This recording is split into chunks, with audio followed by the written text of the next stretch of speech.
Hey, so welcome everyone. Aisha Kennedy, Shakti Creative Power.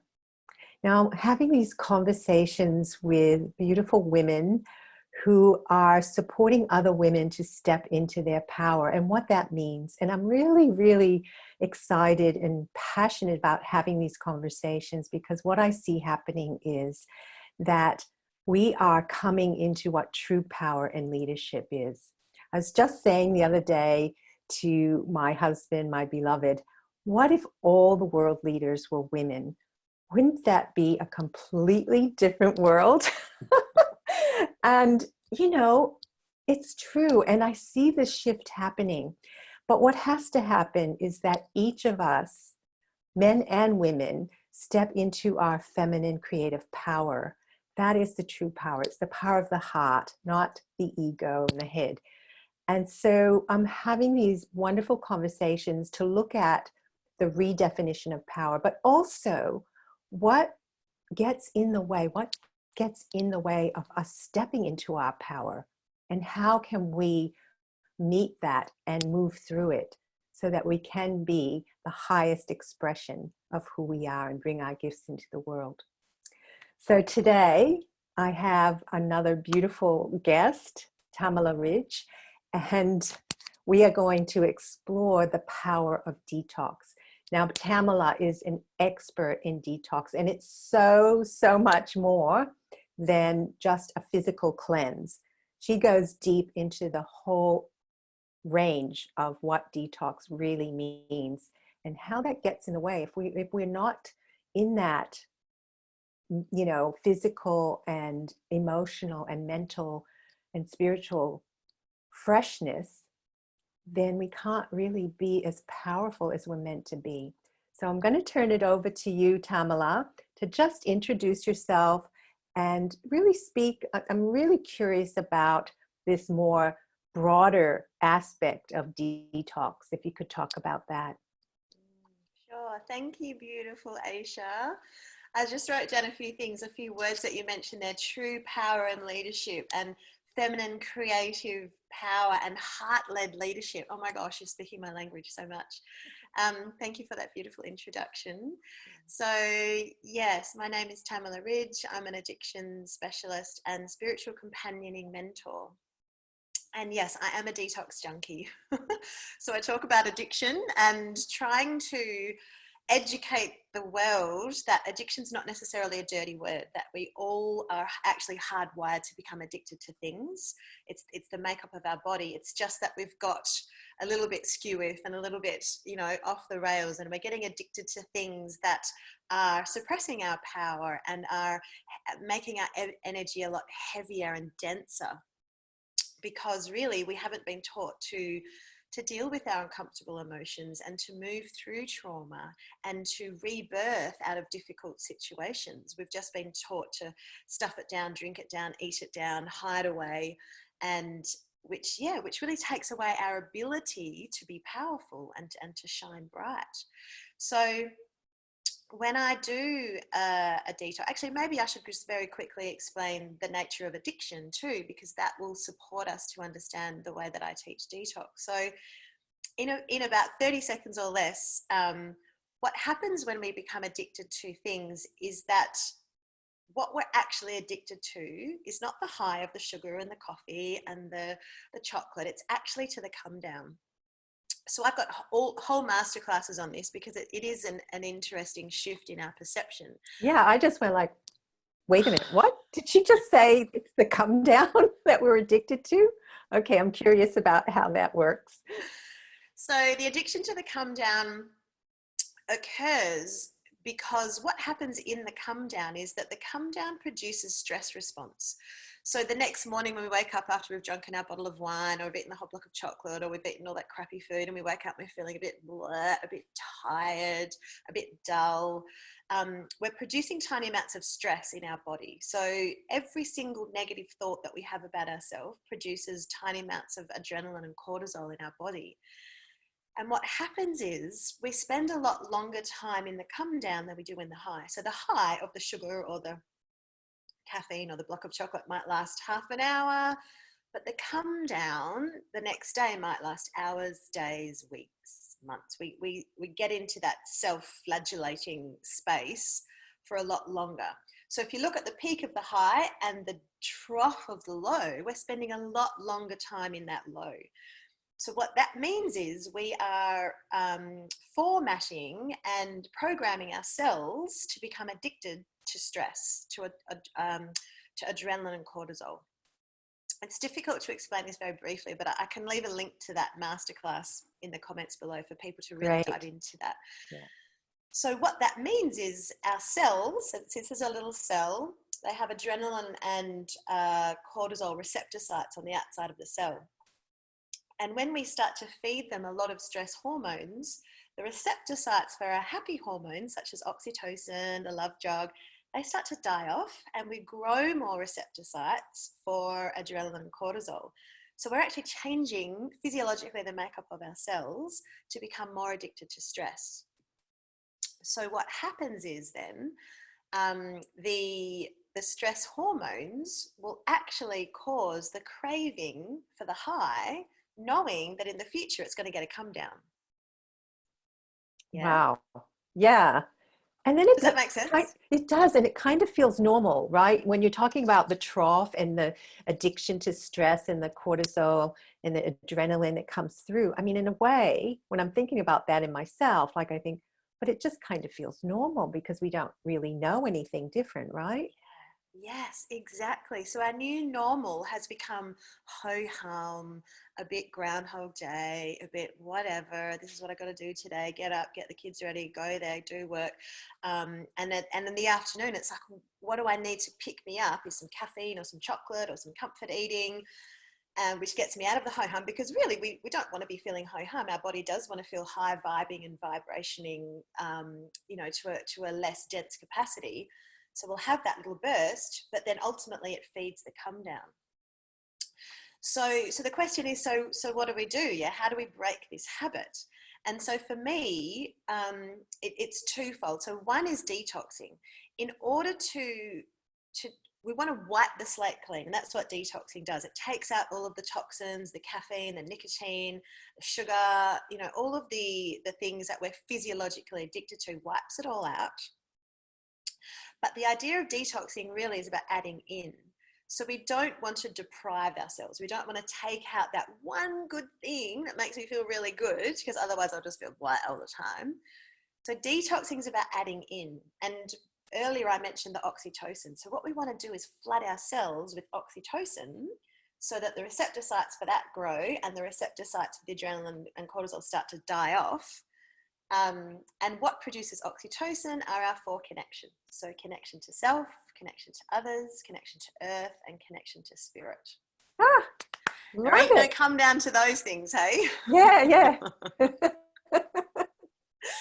So flooding ourselves with those activities whilst, and even in fact before we go through a detox process, will help us to, number one, eliminate all of the toxins, because what we're doing is we're filling ourselves up with our soul food. That's what we're really hungry for, and what we're really craving is our soul food. What we're putting into our body is our secondary food, yeah? So we fill our soul and our cup with these oxytocin producing activities. We detox and we take out all the physical toxins. And then what we want to do is recalibrate. So when I go to the fridge now and I might be feeling really tired, or something difficult might have just happened, and I stand at the fridge and I open it up and I go, oh, I really want something sweet. What I can do now is use my mindfulness to go, oh, I'm noticing that I'm having a craving for chocolate. That's really interesting. And then I can say to myself, so how come you're craving self-loathing? Because that's exactly how I'm going to feel tomorrow if I shove all this chocolate in my mouth. What do I really need? What is my soul really hungry for right now? And it's probably usually a hug, to go outside and put my bare feet on the floor, to go and have a bath with some incense, go and do some yoga. Some form of that connection strategy is what I'm really hungry for. And I can combat my cravings in that way. Yeah. Oh, I love that, Tamala. What am I really hungry for? Like, what is my soul craving for? That is like, oh, I love that. That is really simple. And yet, it just creates that little bit of distance, like you said, that practice of mindfulness where you're not just caught up all of a sudden in the craving and you're just reacting and you're doing. You just have that little bit of a pause and ask the question like, oh, what am I really craving? You know? Mm. Thank you. That's beautiful. Yeah. You're so Yeah. welcome. And it's a good way to, once we understand the nature of addiction and what we're actually really craving, then we can bring those tools in, the mindfulness, the pause between thought and response, choosing something else, choosing to fill ourselves with oxytocin, and then taking that action. It's completely life changing, absolutely life changing. And it's a difficult process to do when we're still full of toxins, though, because when we're full of toxins, the cravings are very strong. The cells are set up to be craving adrenaline and cortisol, so it's difficult to change and slip into that new pattern. So what detoxing does, it comes in and, like I said, it wipes the slate clean. The way that I teach detoxing, though, it's not about deprivation. We don't go on, you can go on a juice fast or a water fast. They're intense cleansers and I practice them myself. But the usual normal type of detox that is very, very simple is about adding in. So we add in nutritious juices and soups and salads. It's a vegan diet. So we take out sugar, caffeine, wine. And we're adding in so much food. You can't even get hungry on the detox that I teach, but we're crowding out and we're flushing out the toxins. Well, I And imagine you also get a lot of energy, oh my gosh. which is what we actually really want, because energy makes us feel powerful. It makes us create. And if we don't have energy, we can't do those things. So I can just listening to you saying, we add in all this nutritious stuff. Well, it's not like you're missing things because you're getting this flood of energy. Is that right? Yes. So the first 3 days of a detox can be a little bit difficult. A bit of headaches, feel a bit grumpy, a bit tired because the body's going, whoa, where's my usual crutches that are happening? And what I usually say for a detox is that the hangover comes first and then we get to have the high, which is incredible because usually we have the high and then the hangover, but this is the other way around. So the high comes in because we've parted the veil. Physical toxins are a veil to our connection to divine source. Yeah. So when we clear them away, all of a sudden we're having these intense downloads. And what I notice, and you asked me before about we're not just detoxing from the physical, I notice all of a sudden after about day 3 or 4, all of these positive thoughts, all of these creative downloads are coming thick and fast.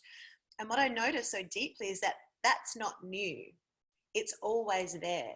It's Yeah. just that the fearful thoughts and the physical toxins, they come and go. But the happiness, the vitality, the joy, the connection to spirit and God is always there. Yes. We don't have to I go get and so find it. excited. No, it's who we are, isn't it? It's just who we are, and everything Yes. else gets in the way. Yes. Which is, I'm giving you goosebumps. That's so Right. exciting.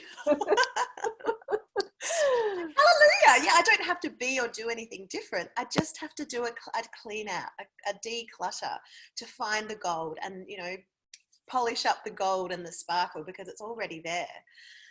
And what I notice most profoundly is the negative thoughts just leave the building. All of a sudden, the dark clouds have parted and the sun is shining on a more permanent basis. And it's like, wow, I didn't even have to actually do anything to my mental capacity. It just happened along with the physical toxins. The mental toxins left the building as well. Oh, what?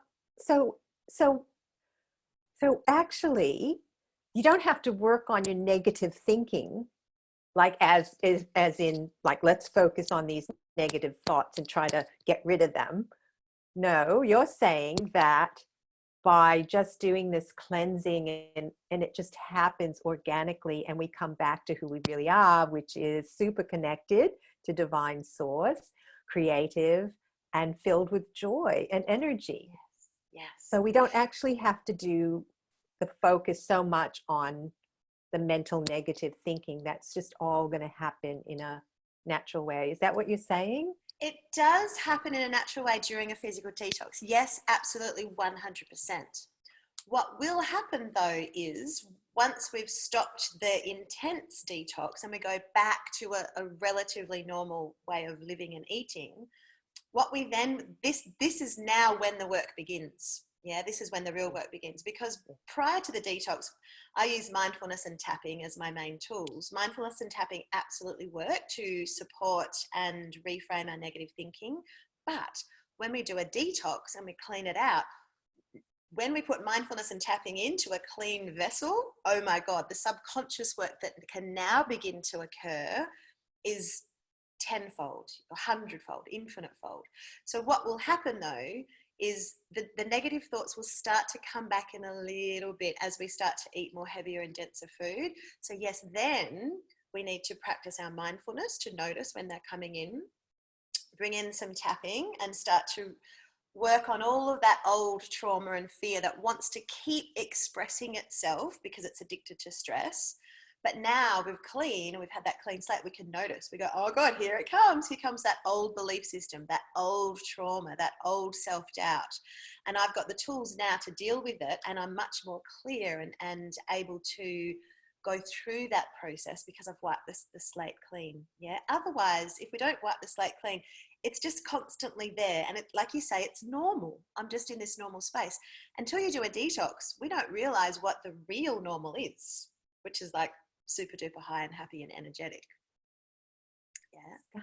So in your own experience, Tamala, like, okay, so you've done the clearing and then you do like, you noticing like when old thoughts come, old negative thoughts come in, and you can tap and be mindful. Is that something that is like then becomes a continuous practice in your life? Yes. Does it yes. ever stop, or it's just something you continually go through, but maybe it gets less? Yeah. It's a great question, Aisha. And I think that for me, mindfulness and tapping and detoxing are daily devotional practices. So they are as is dancing, as is going outside with my bare feet on the floor. So I have, and what they really are also, as they're the oxytocin producing daily devotional practices. So yes, I do feel like I need to continually flood myself with these tools in order to remain more in a space of heaven than in a space of hell. And it's my understanding and my belief that heaven and hell are right here, right now. There is no place we go to when we die. Everything's in this present moment. So I have a choice in any one moment whether I'm going to live in my fearful thoughts and go into a space of hell, which is usually the future or the past I'm worried about, or do I come back to the present moment and find myself, because heaven's actually here. When we cleanse all of the crap, we can see it. We put our different goggles on, and we see that. So tapping and mindfulness, detoxing, grounding, dancing, meditation, yoga, all are daily devotional practices that help me stay in a space of heaven and lightness. So yes, they are continual journeys. Absolutely. Yeah. What Thank about for you? Are they Oh for you? yeah, I agree. I think that life is just this continuous unfolding of coming back to who we are, and whatever brings us there, whatever practices, it's something that you don't just stop and then everything's done and taken care of. It's this beautiful mystery adventure that we have in this life, and whatever rituals and tools we have to keep coming home to who we are and to remember, because that's our soul's longing, is to be that. And it's always looking for something, feels like it's missing. Well, nothing's missing except that we haven't been focusing on, right here, right now. This is it. This is, everything, heaven, as you say. Yes. Yeah. And I love that you said the soul's yearning, which can come in the guise of a craving. We can feel this craving and we think, I need chocolate because that's what I'm used to having. But it's the soul yearning, yes, to come home to now. Yeah. And to the present moment, and to experience heaven and be connected to source, to divine wisdom, to Mother Earth, to each other. And they are all the consequences or the outcomes of being able to detox the crap out. and then deepening into those connections. Yeah. Yeah. Yeah. I It's like had an a, accelerated connection process to yeah. detox. Yeah. It's such beautiful work, Tamala. And speaking of addiction, I know that that word often conjures up like substance addictions and things like that. But really, I was thinking before we got onto this conversation together about some of my past addictions, and even to have an addiction to a relationship. I used to have addictions to being in relationship, even if the relationship was absolutely crap and abusive. I would be in a relationship, and that was an addiction. And when I unpacked that, when I really looked, it was like my soul wanted something. It was empty and it wanted to fill up with something, right? Because I was lost. I didn't have that awareness of being whole right here, right now. And so I was constantly searching of how to fill up this feeling of a void inside of me. And I think that is part of addiction, right? That is what we're craving, is to feel that wholeness, to feel that love, but it's all within us. It's not out there. No one is going to give it to us, right? Yeah, yes, Yeah. exactly. I love that. And then it's entirely possible to get addicted to the good things, to yoga, to Yeah. meditation, to dancing, to detoxing. It's entirely possible. And I love that you mentioned addiction to relationships. And you're exactly right. It's not just the physical addictions, it's the mental and emotional as well. So things such as procrastination is highly addictive because it gives us a really big rush of adrenaline cortisol when we're not completing the task. The closer it gets to the deadline, the more stress hormones we produce, and we're like getting this big rush, and then all of a sudden we produce this last minute thing. And people say, oh no, I do my best work at the last minute. But imagine if we did that type of work when we're flooded with oxytocin rather than adrenaline and cortisol. So procrastination is highly addictive. The inner critic, the self-sabotaging thoughts are highly addictive. Yes, dysfunctional relationships are highly addictive because they produce so much stress. Yeah. So Mm. it's not just the physical that we talk about. We all have things that we're hardwired to be addicted to produce adrenaline and cortisol through our bodies. So it's a really Yeah. good question to ask ourselves. What is it that causes me stress? Drama, the drama or the conversations of, did you know what she said? He said this, and then this happened. And the drama is an addiction. We all know Yeah. those people that are really highly dramatic and buy into all of the stories. So it's interesting to start to really explore and to get really damn honest with what it is that we're addicted to. And then how can we change that to a positive addiction? Mm. To any one of those connection strategies, to self, to others, to earth, to spirit, and get So, addicted to that. mm, do you have something that you could share in this moment that would help us to recognize like the stress feeling and what we can do like in the moment, like to sort of help us move out of it or recognize it, or yeah, just something that would be helpful in taking a little step towards that awareness? Yeah, it's a great question. And I think that the first the first important space is awareness. So to be really aware of what's happening. And in order to become aware of our triggers and the stress responses, it's a really good idea just to sit with pen and paper and just write out a list of all of the things that really stress you out. Like, what is it that you feel highly stressed because of? Is it the relationship? Is it the to-do list? Is it the getting kids to school in the morning? Is it the unpaid bills? Is it money? Like, what are the things in your life that cause you to be highly anxious? And just journal on those. And then ask yourself, what crutches or things do I use to dull that sensation? Mm. What are the things that I go to and reach for when that situation arises?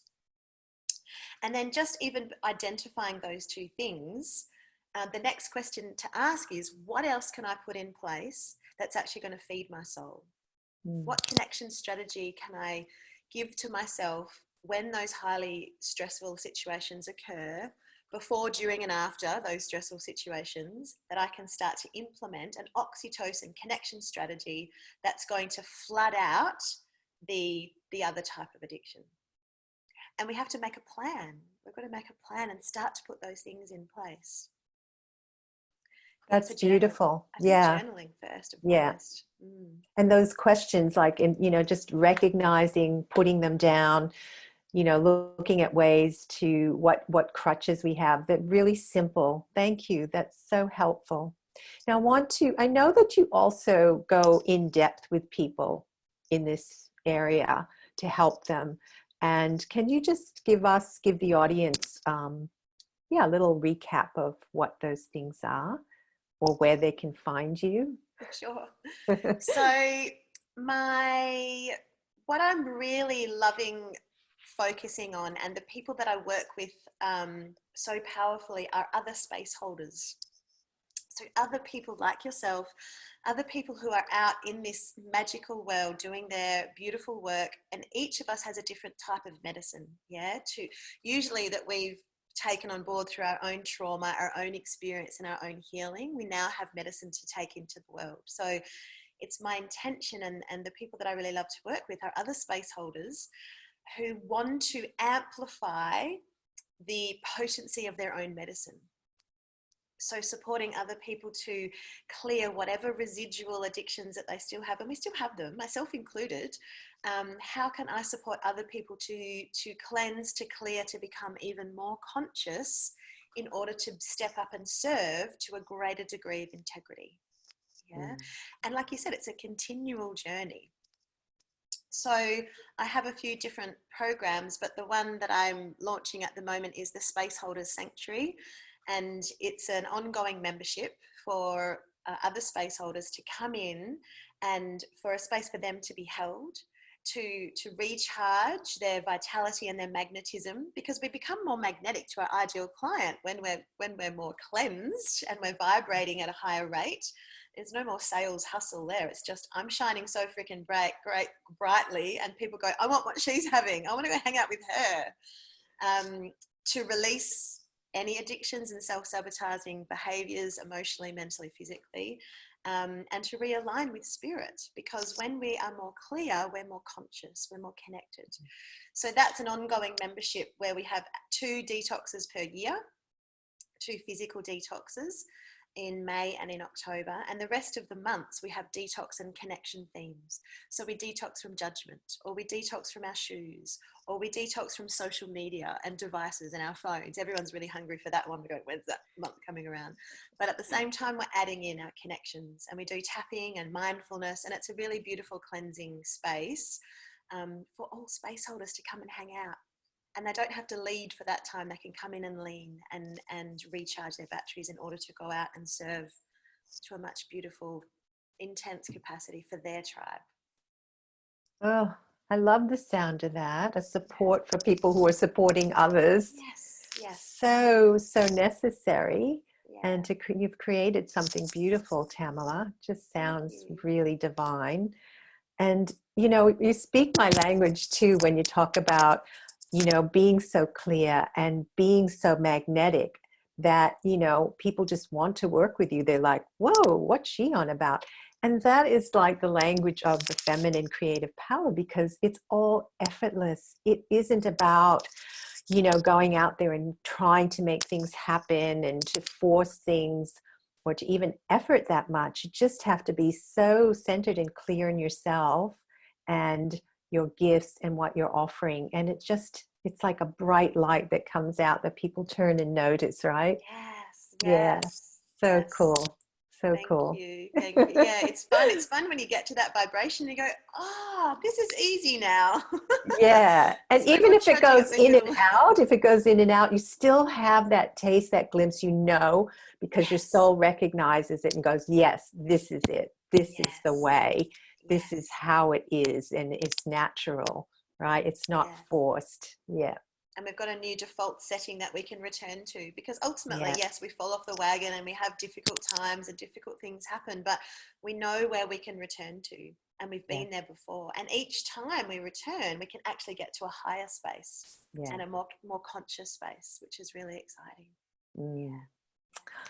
Thank you, my love. I've just enjoyed this so much. Is there anything else that you want to share about people finding you on Facebook or anything like that, and just following your beautiful wisdom and offerings?